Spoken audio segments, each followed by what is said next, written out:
দেশে ছিলেন রাজা মজলিস। তিনি ছিলেন মজার, দয়ালু আর বুদ্ধির খেলায় পটু। প্রতিদিন তিনি প্রজাদের নানা প্রশ্ন করে বুদ্ধি পরীক্ষা করতেন। রাজা চা খেতে খেতে, মন্ত্রী গোবেচা, আজ আমার মনে হচ্ছে সবাইকে একটু পরীক্ষা নেওয়া দরকার। মন্ত্রী গোবেচা, আবার পরীক্ষা মহারাজ?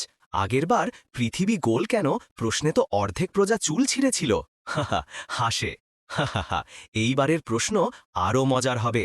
আমি একটা খালি হাঁড়ি দেব, বলবো যে এটা ভর্তি করতে পারবে তাকে দেব 1 বস্তা সোনা। মন্ত্রী গোবেচা, খালি হাঁড়ি ভর্তি করা? মহারাজ, এটা তো অসম্ভব। রাজা, তাই তো মজা, দেখি কে ভাবে, কে শুধু করে। দৃশ্য 2, বাজারপাড়া। বাজারের কোলাহল, দোকানীদের চিৎকার। ঘোষক, রাজপ্রাসাদ থেকে খবর ছড়িয়ে পড়তেই পুরো রাজ্য উত্তেজনায় ভরে গেল। প্রজা 1, শুনেছিস রাজা নাকি খালি হাঁড়ি ভর্তি করতে বলেছে? প্রজা 2, তাই নাকি? আমি ভাত দিয়ে ভরব, রাজা খুশি হবেন। প্রজা 3, আমি দুধ দেব, দুধ মানে পবিত্রতা। প্রজা 1, আর আমি শুনেছি রাজা ফুল ভালোবাসেন, আমি পুরো হাঁড়ি ভর্তি ফুল দিয়ে দেব। ঘোষক, 3 জনই উৎসাহে ভরপুর হয়ে রওনা দিল রাজপ্রাসাদের দিকে।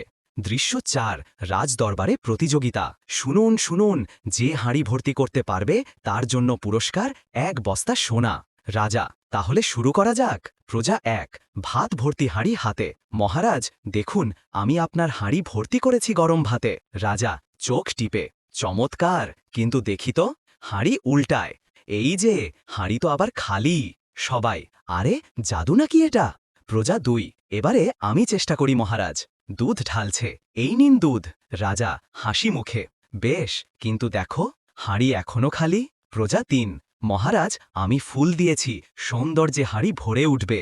রাজা হাঁড়ির ভেতর তাকায়, ফুলের ঘ্রাণ আছে, কিন্তু হাঁড়ি তো ফাঁকা। রাজা, না মন্ত্রী, হাঁড়ি না, মানুষের চিন্তাই আসল জাদু। দৃশ্য 4, গরিব ছেলে লালুর আগুন। ঘোষক, এ সময় আসে এক গরিব ছেলে লালু। তার পোশাক পুরনো, কিন্তু চোখে আত্মবিশ্বাস। লালু, আমি লালু, মহারাজের হাঁড়ি ভর্তি করতে এসেছি। মন্ত্রী গোবেচা, তুই? হাতে তো কিছুই নাই। লালু, যা দরকার সেটা আমার মাথায় আছে, বুদ্ধি। রাজা হাসে, বেশ, দেখি তাহলে কি করিস তুই। লালু হাঁড়ির কাছে গিয়ে ঢাকনা খুলে হুঁ করে ফুঁ দিল। মন্ত্রী গোবেচা, এ কি করছিস রে, হাঁড়িতে বাতাস দিচ্ছিস? লালু, জি মহারাজ, বাতাসই একমাত্র জিনিস যা সবখানে আছে, তবু ধরা যায় না, কিন্তু তার ছাড়া কেউ বাঁচে না। রাজা চোখ বড় করে, বাহ, এই কথাটাই তো আমি শুনতে চেয়েছিলাম। দৃশ্য 5, রাজার পুরস্কার ও শিক্ষা। রাজা আনন্দে উঠে দাঁড়ায়, লালু, তুই আজ প্রমাণ করলি চোখে দেখা না গেলেও মূল্য থাকতে পারে অপরিসীম। আজ থেকে তুই আমার রাজ উপদেষ্টা। রাজা